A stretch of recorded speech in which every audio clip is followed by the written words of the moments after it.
कट्टरपंथियों की घिनौनी करतूत, भगवान श्री राम का अपमान, बांग्लादेश के हिंदुओं का आक्रोश। अब बांग्लादेश का हिंदू जाग चुका है, क्योंकि अगस्त 2024 बांग्लादेश के इतिहास का वो काला पन्ना जिसने पूरी इंसानियत को शर्मसार कर दिया था।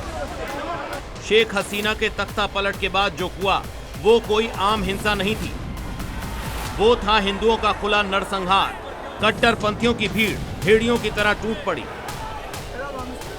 हिंदुओं के घरों को आग के हवाले कर दिया गया, मां बेटियों की अस्मत सरेआम लूटी गई और तमाशबीन बना रहा प्रशासन। तत्कालीन अंतरिम सरकार के मुखिया मोहम्मद यूनुस के संरक्षण में हिंदुओं पर वो जुल्म ढाए गए जिसे देखकर रूह कांप जाए।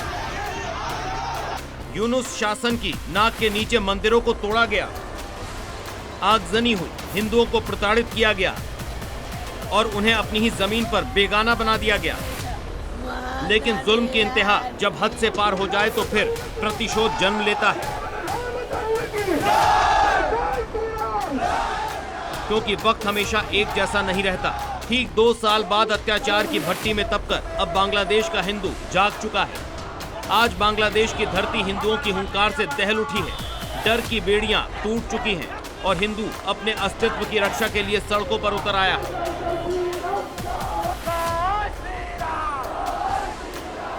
वर्तमान में बांग्लादेश में सत्ता बदल चुकी है। बांग्लादेश नेशनलिस्ट पार्टी की सरकार है और तारिक रहमान देश के प्रधानमंत्री हैं, लेकिन हिंदुओं के जख्म अभी भी हरे हैं। इसी बीच उत्तरी बांग्लादेश से आई एक खबर ने जलती आग में घी डालने का काम कर दिया, जिसके बाद ढाका की सड़कों पर जो हुआ वो इतिहास में पहले कभी नहीं देखा गया था।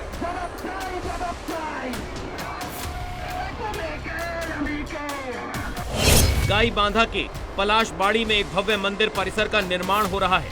इस मंदिर की लागत करीब 15.6 करोड़ रुपए है। इस भव्य प्रोजेक्ट के तहत यहां भगवान श्री राम की 81 फीट ऊंची मूर्ति बनाने की योजना है। इसमें भगवान कृष्ण की 50 फुट और भगवान शिव की 30 फुट ऊंची भव्य मूर्तियां भी शामिल हैं।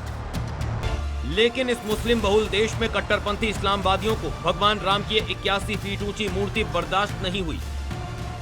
कट्टरपंथियों के एक गुट ने इस प्रोजेक्ट का हिंसक विरोध शुरू किया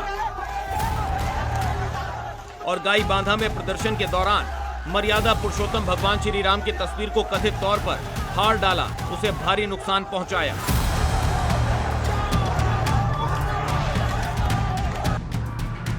अपने आराध्य के अपमान ने बांग्लादेश के 125 करोड़ से ज्यादा हिंदुओं के सब्र का बांध तोड़ दिया।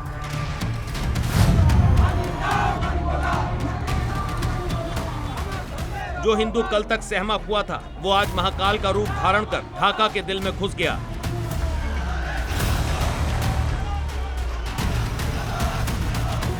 जय श्री राम के गगनभेदी नारों से ढाका का आसमान गूंज उठा। हिंदू संगठनों ने राजधानी ढाका के अंदर विशाल प्रदर्शन किया। हाथों में जलती हुई मशालें और आंखों में आक्रोश लिए हजारों प्रदर्शनकारियों ने साफ चेतावनी दी है कि अब बहुत हुआ, दोषियों को तुरंत गिरफ्तार करो वरना अंजाम भुगतने को तैयार रहो। 17 करोड़ की आबादी में भले ही हिंदू 8% से कम है, लेकिन उनकी एकजुटता ने आज तारिक रहमान की सरकार की नींव हिला दी है। हिंदुओं का ये उग्र रूप और जय श्री राम की यह हुंकार वहां के कट्टरपंथियों को हजम नहीं हुई। हिंदुओं के इस प्रदर्शन से बौखलाए जमात इस्लामी के गुंडों ने एक बार फिर अपनी औकात दिखा दी। हिंदुओं के प्रदर्शन के विरोध में जमात इस्लामी के कई प्रमुख नेताओं ने अन्य इस्लामी दलों के साथ मिलकर एक खतरनाक साजिश रची। ये हिंसक भीड़ ढाका स्थित भारतीय उच्चायोग की तरफ बढ़ी। नफरत से अंधी हो चुकी जमात इस्लामी की भीड़ ने भारतीय उच्चायोग पर कायराना हमला बोल दिया। सुरक्षा घेरे को तोड़ने की कोशिश की गई। यही नहीं, कट्टरपंथियों ने भारत विरोधी नारे लगाए।